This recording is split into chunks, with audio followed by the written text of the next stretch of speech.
You are dangerous to the system, not because of what you do, but because of what you've started to realize. 2,000 years ago, a group of mystics discovered a terrifying truth.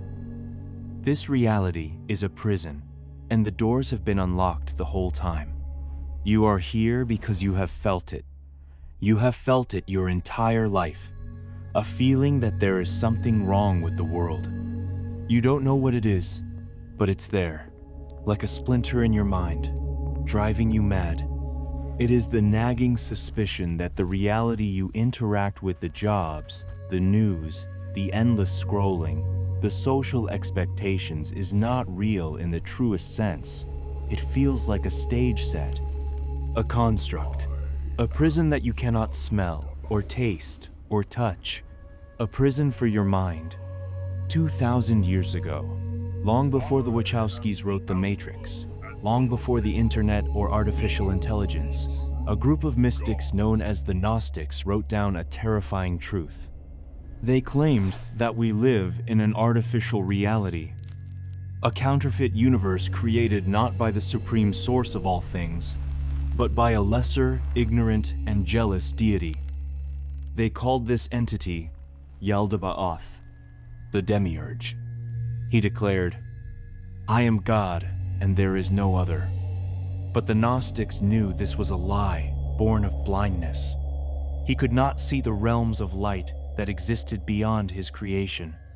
And so, he built a world of matter, time, and decay to imitate the eternity he could not possess. What you are about to discover in this video is not just an esoteric history lesson. It is the revelation of the invisible bars that limit your daily existence right now. It is the map that reveals how your attention, your pure, creative consciousness, is being hijacked every single minute.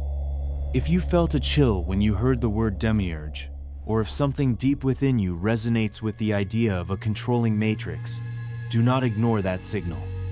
That is the deepest part of you acknowledging a memory you were forced to forget. Part 1. The Architect and the Error. To understand how to escape, we must first understand the architecture of the prison. We need to look at the cosmology that explains why this world feels so heavy, so dense, and so full of suffering. In the beginning, according to the secret texts found in the Nag Hammadi library, there was only think of the monad as the original server, the source of all data, where everything is infinite, perfect, and in 8K resolution. This realm of pure light, the Pleroma, is like the ultimate cloud where every soul is perfectly synced and connected. From this monad emanated divine aspects, beings of pure light called Aeons. One of these Aeons was Sophia Wisdom. In a moment of cosmic passion, but then, a glitch happened. Sophia, one of the divine programs, tried to write code on her own. The result? A corrupted file and entity called the Demiurge. He's like a blind AI that built its own subserver. Because he's cut off from the main internet, the source, he thinks he is the only one in existence. He's the architect of this low-resolution reality we're stuck in, the lion-faced serpent. The Demiurge. Yaldabaoth was born in darkness. He was blind to the world of light from which his mother came. Opening his eyes to the void, he saw only himself, and in his ignorance, he believed he was the only being in existence. He became the great architect of the material world. He began to build, but because he had no true creative spark, no connection to the source, he could only copy. He looked at the shadows of the divine realm and tried to recreate them in matter. He built a physical universe that was a distorted reflection of the spiritual one. The Pleroma is eternal. The material world is temporary. The Pleroma is unified. The material world is fragmented. The Pleroma is defined by fullness. The material world is defined by lack. Everything we chase in this life, status, physical pleasure, material wealth, is merely a hollow imitation of the fullness our souls remember from the other side. This is why satisfaction in this world is always fleeting. The high never lasts. The new car becomes old. The romance fades. The achievement feels empty the moment you hold it. Why? Because you are trying to satisfy a spiritual hunger with material food. You are trying to find the Pleroma inside the construct of the Demiurge, and the Demiurge designed it this way. He designed a system of constant desire and constant lack to keep you running on the hamster wheel. But Yaldabaoth did not work alone. The texts say he created assistants, authorities, rulers. In Greek, they are called the Archons. Part 2. The Archons and the Algorithm. The function of the Archons was simple: to keep the divine sparks, that's you and me, trapped within the construct. To keep humans forgetting their divine origin. To keep them distracted, fearful, and focused entirely on the material plane.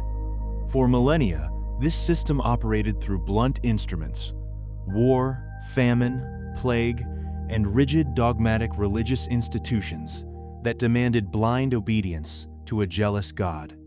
But something changed profoundly in the last century.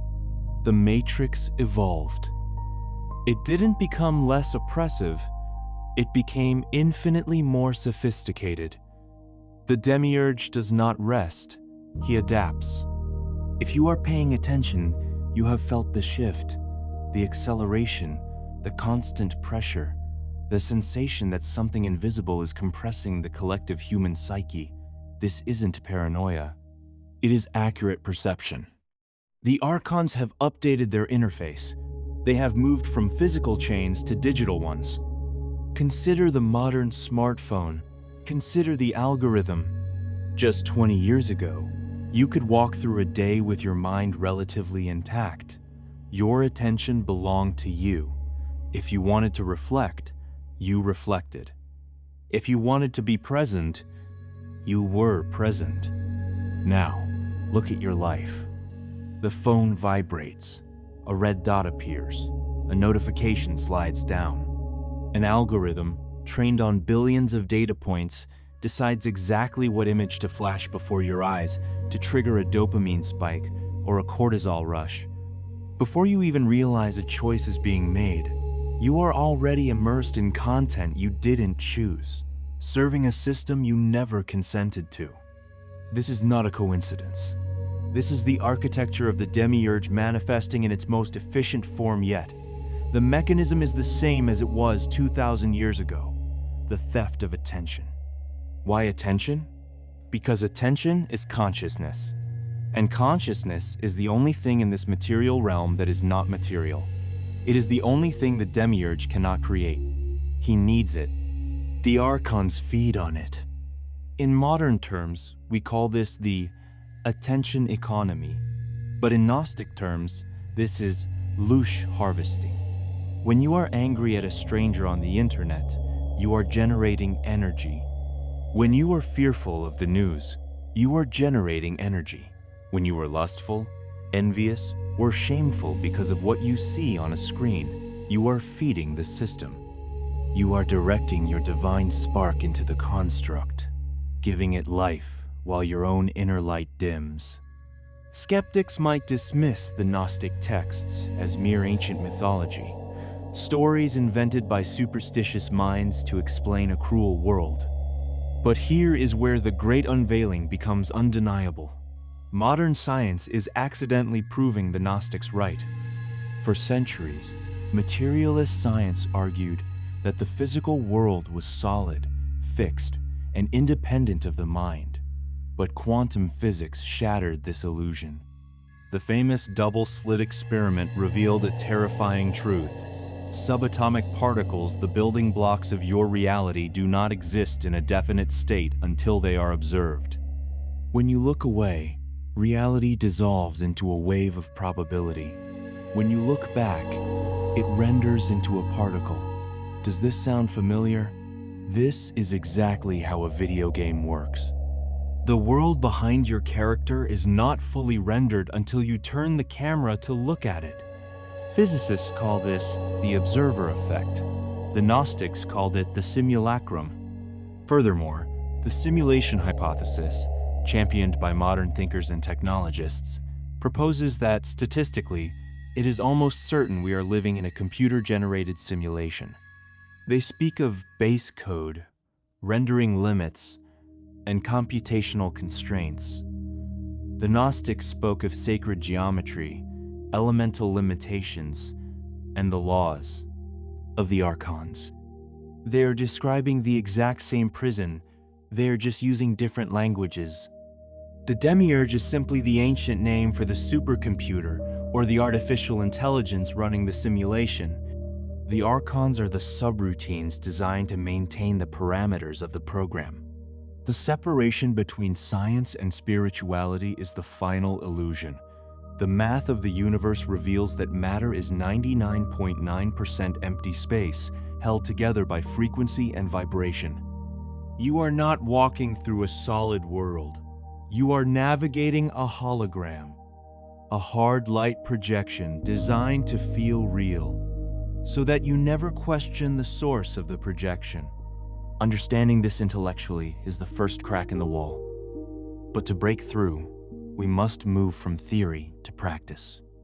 We must see how this holographic code manipulates your specific biology. Part 3. The 3 patterns of control. So, how do we break free? The Gnostics taught that salvation does not come through faith, nor through good works, but through gnosis knowledge. Not intellectual data, but direct, experiential insight. To escape the matrix, you must first see the matrix. You must become a prisoner who sees the walls. In your daily life, the control system manifests in 3 specific patterns. If you can learn to spot them, you break their power. Observe yourself. You are sitting in a quiet room. There is a moment of stillness. Suddenly, without a conscious thought, your hand moves. It reaches for the phone. Your thumb unlocks the screen. Stop. Freeze that moment. Who moved your hand? It wasn't you, the conscious observer. It was the automaton, the body-mind conditioning. It was the installed program. The moment you catch your hand in midair, you have performed a miracle. You have separated the observer from the machine. The Greeks had 2 words for time: chronos, sequential time, and kairos, the opportune moment, time out of time. The Matrix traps us in a distorted version of Chronos. You open an app to check one message. Suddenly, you wake up 20 minutes later. You don't remember what you saw. You feel drained, slightly foggy. The Gnostics called this lethe forgetfulness, the river you drink from to forget your origin. The algorithm is designed to induce a trance state. It creates a flow that is not the flow of creativity, but the flow of oblivion.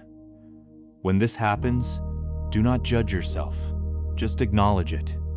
Say to yourself, I lost time. I am taking it back now. This is the most dangerous pattern. You see a headline, a tweet, a video, and your body is instantly flooded with chemicals. Anger, fear, outrage. Understand this. These emotions are not yours. They are induced. They are reactions programmed by the content to extract energy from you. The Archons, or the algorithms, know exactly which buttons to push to trigger a harvest. If you react blindly, you are a puppet. If you pause, breathe, and observe the emotion without becoming it, you cut the strings. Part 4. The method of recognition. The Gospel of Thomas, a Gnostic text, says, "If you bring forth what is within you, what you bring forth will save you. If you do not bring forth what is within you, what you do not bring forth will destroy you." The way out is not to destroy your technology or move to a cave. The Demiurge is just as present in the cave as he is in the city, because the trap is in the mind, not just the environment. The way out is recognition. The method is simple, but requires relentless vigilance. It is the practice of, I see you. Every time you feel the compulsion, say internally, I see you, Matrix. Every time you feel the artificial fear, say, I see you, Archon. Every time you catch yourself doom-scrolling, say, I see the program. Why does this work? Because the power of the Demiurge relies on invisibility. He relies on you believing that his thoughts are your thoughts. He relies on you believing that the urge to scroll is your urge. When you name it, you separate from it. You step back into the position of the witness, the monad. The text, the secret book of John, describes how the pneumatics, the spiritual ones, escape. It says that when the soul recognizes its true nature, the authorities can no longer detain it. Not because the soul fights them, but because the soul vibrates at a frequency they cannot touch. Think of it like a dream. When you are having a nightmare, the monster is terrifying. It is real. It can hurt you. But the moment you become lucid, the moment you realize this is a dream, the monster loses all its power. It might still be there, but it can no longer consume you. You know you are the dreamer, not the victim. Part 5. The Biological Gatekeepers, Beyond the Mind. To truly understand the depth of the construct, we must look closer than the screen in your hand. The Demiurge did not only build walls of silicon and code, he utilized the ultimate hardware, your biological vessel. The Gnostics often spoke of the flesh not as a sin, but as a sophisticated sensory trap. Your nervous system is the primary interface through which the Archons maintain the illusion. Think about the survival instincts hardwired into your DNA. The constant underlying anxiety about the future, the primal fear of scarcity, and the desperate need for social validation. These are not merely human nature. They are the biological gatekeepers. Every time your body triggers a fight-or-flight response to a digital notification or a social media comment, you are experiencing a localized reset of your consciousness. The system keeps you locked in your lower brain, the reptilian centers where gnosis cannot flourish. The Archons feed on the biochemical byproducts of your stress. In the ancient texts, this was called the garment of darkness. When you are stressed, your field of perception narrows. You lose the ability to see the glitches in the matrix because you are too busy surviving within it. To break free, you must realize that your body is a temple being occupied by foreign programs. Your breath is the bridge. By mastering the stillness of the physical form, you begin to starve the system of the frantic energy it requires. You move from being a reactive organism to a sovereign spiritual essence. You begin to realize that the hunger you feel is not for food, status, or sex, but a longing for the oxygen of the Pleroma. Part 6. The Frequency of the Stranger, Cultivating the Inner Pleroma. The Gnostics referred to themselves as the kin of the stranger. They understood that to live in this world without being of it, one must cultivate a frequency that is alien to the Demiurge's realm. This is the secret of the spark. While the matrix is built on fragmentation and lack, the source is built on wholeness and silence. The most dangerous thing you can do to the system is to become internally self-sufficient. The entire attention economy is designed to make you look outward for meaning, for news, for salvation, or for identity. When you turn your gaze inward and find the monad, the silent point of absolute light within you, the external algorithm loses its coordinates. It cannot track a soul that has found its own center. This is what it means to vibrate at a frequency the system cannot control. It is the frequency of unconditional peace that does not depend on external circumstances. It is the silence, sigh, that preceded the creation of the material world. When you practice deep silence, you are literally downloading the code of the Pleroma into this counterfeit reality. You become a walking dead zone for the Archons. They look at you and see a void, because they cannot comprehend the light of the true source. This internal cultivation is your greatest weapon. It is not a loud rebellion, but a quiet, steady refusal to participate in the emotional highs and lows of the construct. As you strengthen this inner resonance, you will notice the world around you starting to lose its solidity. The prison walls become transparent. You start to recognize other sparks in the crowd, not by their words, but by the stillness they carry. You are no longer a prisoner trying to escape. You are an ambassador of the infinite, reminding the world that the doors were never actually locked. Conclusion. The final reintegration. We are living in the time of the great unveiling. The apocalypse, from the Greek apokalypsis, literally means uncovering or revealing. The Matrix is becoming more aggressive because it is desperate. It is trying to close the exit doors before humanity wakes up.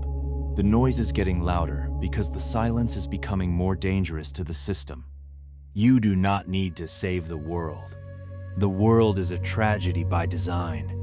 You need to save the specific fragment of light that has been entrusted to you. Your attention, your soul.